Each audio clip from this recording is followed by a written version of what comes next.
So I'm going to start by showing you how to create a space for you to play. Here's my paper dolls, and you can go make your own paper dolls, draw your own paper dolls, or you can get mine online on my website.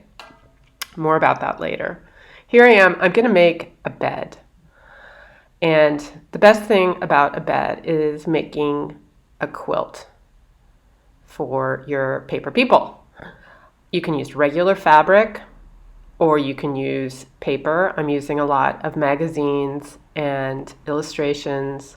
I'm cutting them up. I'm playing with them.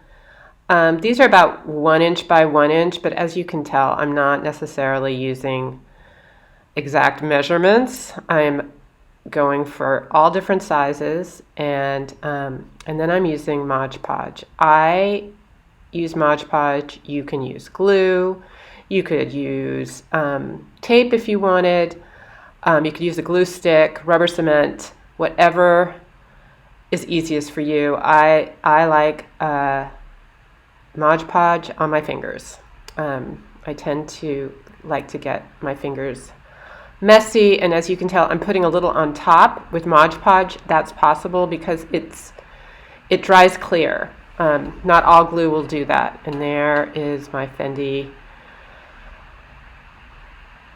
Sometimes I just like to look through magazines and think about what I'd like, and this is a great way to cut up and actually, instead of actually buying the dress or buying the quilt or the pillow, you can just cut it out and put it down and play with it. So that is what, in this time of indoor activity and